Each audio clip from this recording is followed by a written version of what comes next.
Morning, afternoon, and good evening, everybody. Thank you for tuning into another Supatease video. We just got our first major update for Season 2 for PvP, and I think it was a really good update overall. The game is moving in a great direction. I've really enjoyed the crowd control reductions that they've applied to this patch. I think the playing against bots format is excellent for people to just get a first taste of PvP without all the intimidation factors, and it's also just great for testing your UI out or trying new talents with no pressure, basically, to just kind of run in there and see how your character is feeling, or to trial a character also before you commit to it because it scales your item level up.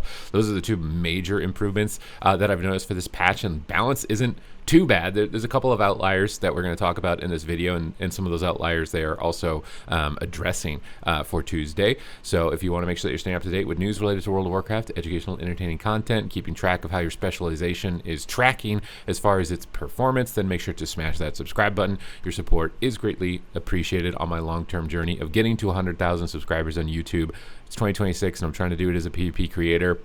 I know it's going to be a challenge, but this patch might help out significantly with that, as a lot of pain points have been addressed. So let's get started here. We get the Affliction Warlock. This is a great time, almost in general, to be a Warlock across the board, but definitely Affliction. I want to put it on S tier, but I also want to reserve S tier for like very specific powerful things, so I'm going to be a bit more conservative with my rankings here. I could say Affliction between A+ or S at the moment with the current pacing of the game, although it is going to get a little bit faster as they're nerfing the strongest healers and they're buffing damage overall relative to that, so it could speed up a bit, which would maybe negatively impact Affliction. Affliction's likes the slower pace where it's able to survive into the late game and have dampening carry its AoE damage over time effects. But it is a good time regardless to be an Affliction Warlock. Going a bit more conservative with this one between the A+ and the S tier though.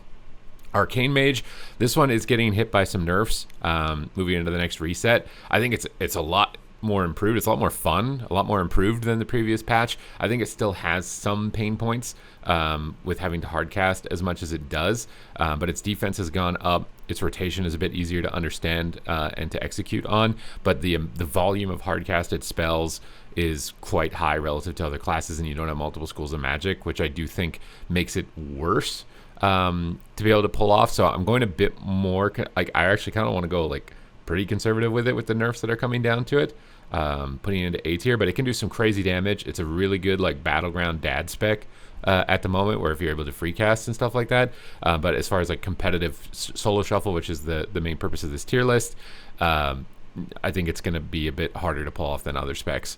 Arms Warrior, I'm throwing up here onto S tier. I think it's a fantastic specialization at the moment. It just has really good overall damage. It's benefited heavily from the crowd control changes that basically brought the power of rogues and mages down, and it's just doing really well. Although it has changed a bit. Thunderclap no longer applies rend, so don't bother to do that. I don't know how the talent trees are going to evolve, if you're actually going to pick up Cleave or not. You might pick up Cleave, which now applies rend against pets or something like that to get fueled in violence healing. It's possible, but single target rend is basically back, so you got to be a little bit more managerial with that, but it applies with sweeping strikes. It's not too much the end of the world. You're just going to replace your Thunderclap keybind with rend, but its damage output is really good at the moment. Survivability hasn't had any like significant weaknesses that I've seen for it, and you don't get kited as hard as you did, which were the main pain points before, kind of preventing it from me putting it like this high, but it's really good. Assassination Rogue, another one up here with Warrior, probably might be better than Warrior. It's just got really powerful damage, and it's getting a 4% damage buff. And the survivability on it is a lot better just because survivability went up across the board. So now that you're not just dying in a stun, your viability is higher. Also, the fact that Subtlety Rogues can't stun every 16 seconds, it's every 20 seconds, is an edge to you because you didn't really have that frequency of crowd control available to you. So now your just raw throughput is a lot more valuable. So Assassination Rogue is a really good one to go after. Unfortunately, AUG I think is still probably going to be the worst spec. It's just maintaining Ebb and Might while getting crowd controlled is just a very annoying interaction, even with the crowd control reductions. So I think that's the main pain point for it. Blood Decay, it's getting nerfed because it's so good at Mythic Plus, and that's indirectly affecting you in PvP as well. Ranking the tanks for like solo shuffle or like solo PvP is tough. I mean, obviously they're broken OP in world PvP and 1v1 situations like that, probably across the board for almost all tank specs, if not all of them. Chains of Ice did get nerfed, which is a nerf to you in Battlegrounds, but you still have Death Grip, which is still a great tool, and you're a good base defender with lots of crowd control breakers. So I could hardly see Blood Decay not being like somewhere decently high. Again, this tier list goes left to right, and you should only compare a role within its role. So melee against melee, range against range, and tanks against tanks. Otherwise, it gets very weird to make those types of comparisons. Guardian Druid, really good option, I think, still. I think it's just got better utility overall. It's just a more fleshed out spec, basically, in more environments. So Guardian is still a really good go-to. Beast Mastery seems very solid. Again, I'm trying to be more conservative with this. It still does really good damage. Basically, just expect it to play pretty much the same as it did last patch, except now you get to scattershot people, is the name of the game here. And Roar Sacrifice is a little better in terms of its defense, but it's real rocking and rolling. Brewmaster, I would say, is probably towards the lower end. Knockbacks are great for battlegrounds. Its spinning capabilities doesn't really have as many crowd control breakers. That's something like Blood. Crowd control also not really, doesn't have a plethora of it. So I think it's a little bit lower down here. It usually relies more on its damage output, which I'm not certain is good or not. So I'm giving it a bit lower ranking. It could have amazing damage, which would give it a higher ranking. Feral Druid is fantastic right now. I don't know if I want to say it's better than Arms or Asa. So I'm going, again, a little bit more conservative with this one. I think it's a bit more complicated to pull off than a lot of other melee specializations. So if you're new to it, it's going to be more challenging. But if you're willing to invest past that initial barrier, then you do get a big payout of it.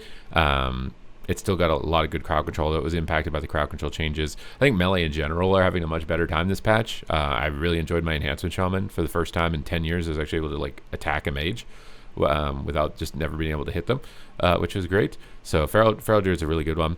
Boomkin, this might come as a surprise to some, but I think it's S tier. I think it's doing remarkably good damage. I think as item level goes up, which it's going to do a lot on Tuesday, 298 to 315, I believe. Cyclone's just getting faster and faster. It has a really good damage profile right now. The Dispel Protection was a nice addition to it. It's really good. Devourer Demon Hunter is getting nerfed. Remember that this is a tier list leading into Tuesday. It's getting nerfed heavily on its 100 souls build, which was going to be a lot better in this patch because you actually can survive to get the 100 souls. So that build got nerfed, and the other build options focus around one-shotting, which is not particularly strong for most specializations. I'd say 99% of them. So Devourer could end up falling off. I still think it's a really good spec, so I don't want to say it's going to fall off too hard. I'm going a little bit, I think I would have probably put it up here, but now I'll leave it on A+ instead, around here with Affliction. This one could move lower, though. I would say keep an eye on Devourer. It could move lower. I think it's unlikely that it'll move up. I think it'll either be here or move lower. Demonology Warlock, it's better than it was. Its damage is a little bit higher, but still doesn't have anything too amazing about it. I'd say it's passable. You can play it. It's passable, but you're not going to get as much dopamine as you would from something like Destruction Warlock, which I am bouncing up here into the S tier. It is getting nerfed on Soulfire, but I think even despite that nerf, it's got one of the best just damage profiles at the moment. It's able to most significantly move a health bar consistently over other specializations, and its durability with the stamina increase is definitely noticeable. So Destruction Warlock, I still think, even with the nerf, really good spec to go after. Devastation Evoker, I don't think it's looking too fantastic. It might be more dependent on the set bonus, which we don't have, and this isn't a tier list for this. When we have the set bonus, this is a tier list for Tuesday when we're in full honor gear. I think Devastation is a bit more mid. I don't know if I want to say it's the same as Arcane, though. I'm going a little bit lower with this one. Putting it down to Demo, it's probably passable, but it just doesn't have that same type of spark that a lot of other specializations. I think maybe the loss of the set bonus from last season also will be noticeable, as you're not going to have 2 Azure sweeps anymore. And I also think the nerfs to Evoker's snare suppression will be felt very significantly. So Devastation, I think, is probably more reasonable to put it lower this time around. Discipline Priest, again, much like these guys, it's passable, but it's definitely weaker. I think it was riding off the high of Void Weaver and being able to overwhelm with how much extra damage it could do in the last patch, but now that damage isn't overwhelming it, so it's not capable of winning the game, which means you run into situations where you actually can run out of mana, which is a bit of an issue for the spec. It's probably, I would say, the weakest healer at the moment. Still passable, but the weakest.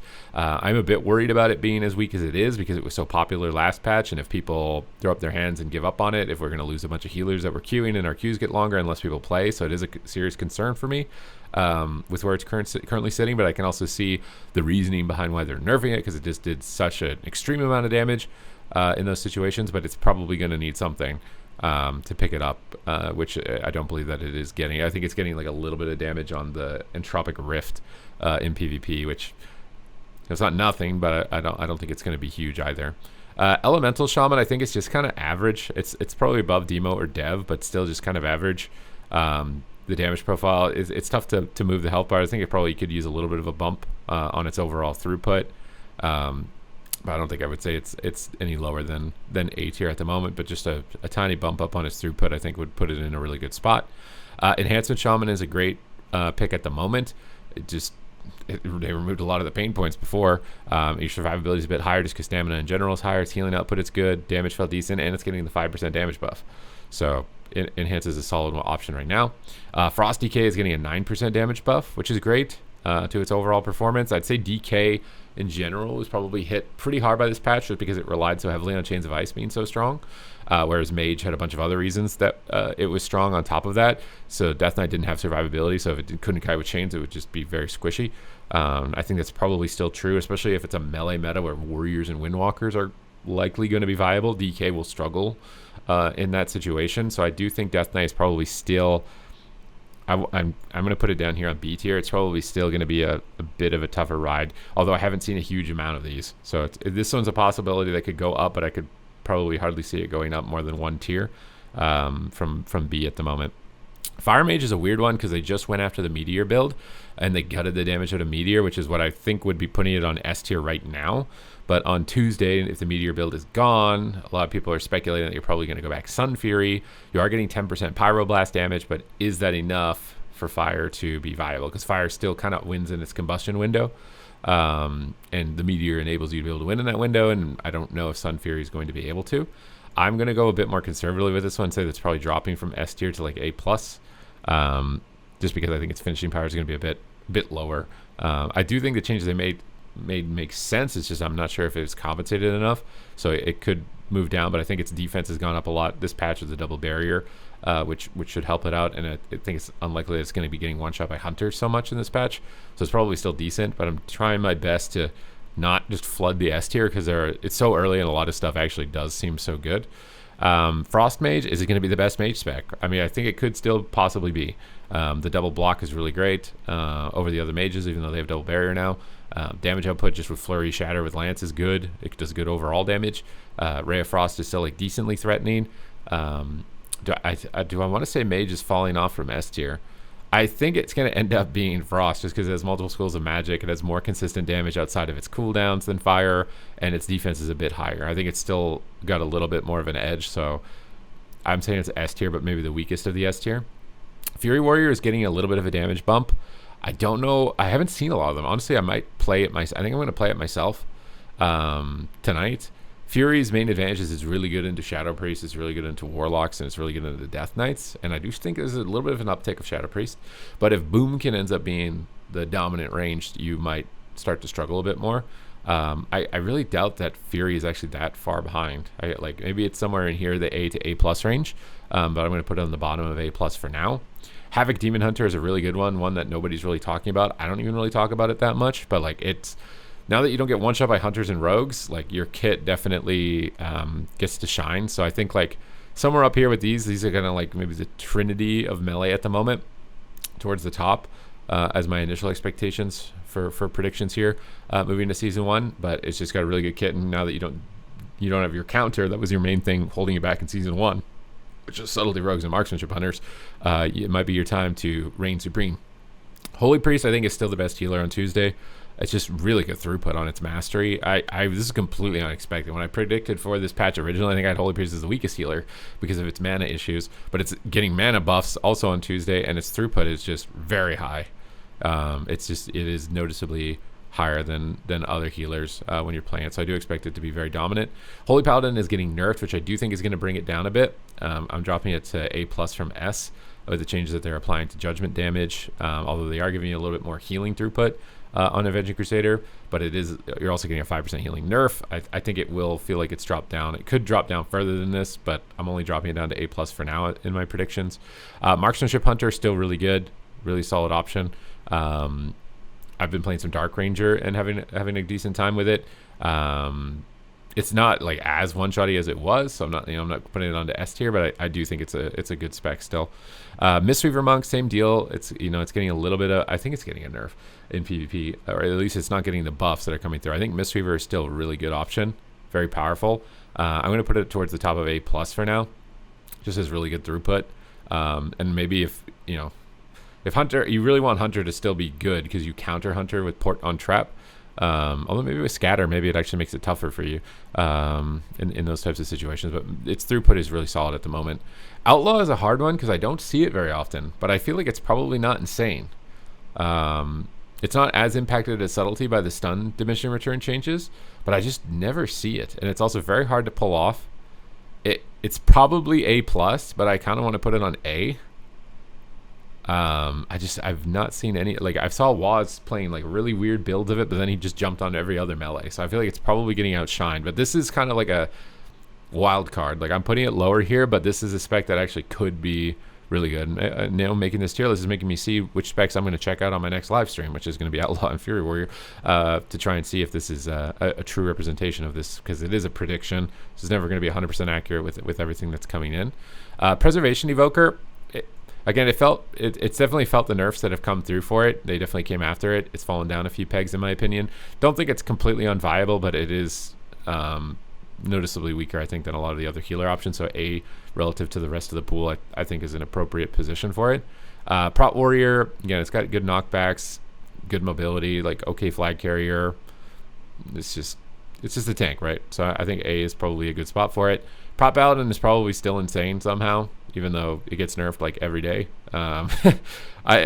In Arena, it's probably S tier. Some people are saying they're having a lot of fun with it in Battlegrounds too. So like, I'm just throwing it up there because it's probably still the best tank spec, even though the data on it is definitely limited. Resto Druid is getting nerfed, so like I would have put Resto Druid up here with Holy Priest, but it is getting nerfed. Not by a huge amount, but definitely by a decent amount. So I'm going a little more, kind of dropping them down. I think Holy Priest might be the one up there with these three kind of close behind, or maybe Resto Druid could still be up here with Holy Priest, but Holy Priest is very good. Ret Paladin is getting some love. You're getting some buffs towards your damage. They're increasing the cooldown of your Blessing of Sacrifice, so you won't have a defensive cooldown as frequently, but I think that's pale in comparison to the extra damage that you're getting on your abilities. Ret Paladin is probably going to almost immediately jump up into A+ or S. I imagine like I'm putting it at the top of A+ for now, but I could see it squeaking its way into S as far as predictions for Tuesday.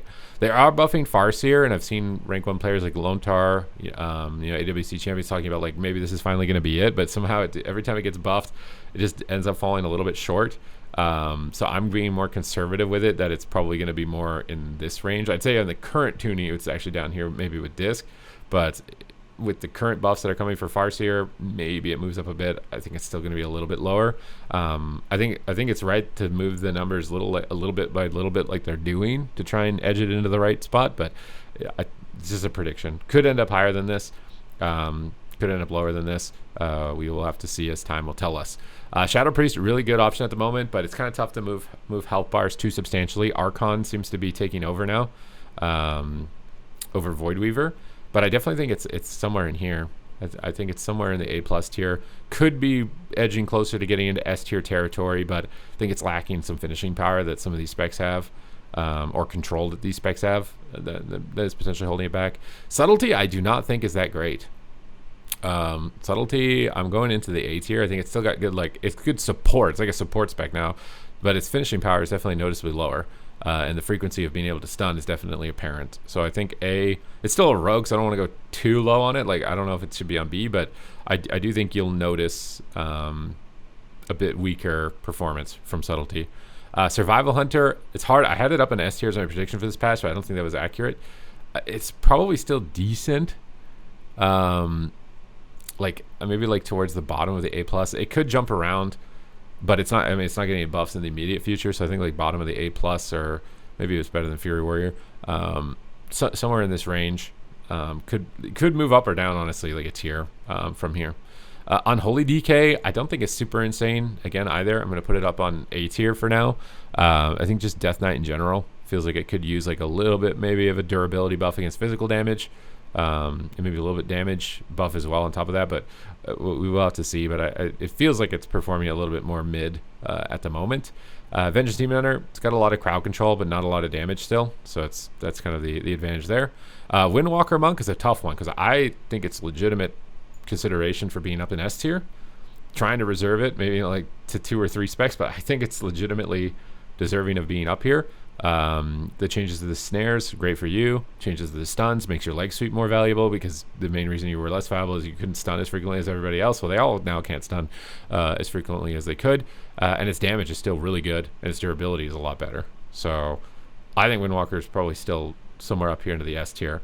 Again, we're on predictions. I've been playtesting a lot. It's a lot of vibes to try and zone in here. Some of these specs definitely could wiggle.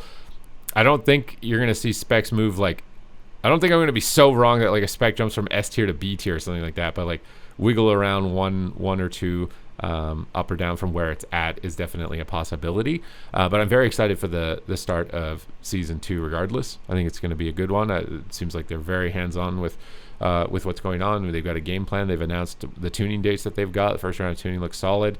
So I'm very excited to see where it plays out from here. And I wouldn't say any spec is like totally unplayable. It's just like a couple of outliers need like a little bit of a bump, I think, towards this bottom side, or maybe it's like some core gameplay changes, like for Arcane, like maybe Prismatic Bolt shouldn't be Arcane. It could be something else. Like I don't know if Chrome is a spell school or something, but like if you get kicked on a sheep, you can use a Prismatic Bolt or something like that. Might help it out, give it a little bit of an extra school of magic or something, aside from just only Ring of Frost. I think would go a long way, or maybe a new PvP talent, or something that could give them an extra school of magic to use when they're getting focused with interrupts as heavily as they're likely going to be. But those are the vibes. My prediction here for Tuesday for rated solo PvP. So thank you guys very much. I'll probably do an update as well for predicting Battleground Blitz. So if we want to stay tuned to that, it's going to be coming out very soon. Thank you guys once again, and I will see you in the next one.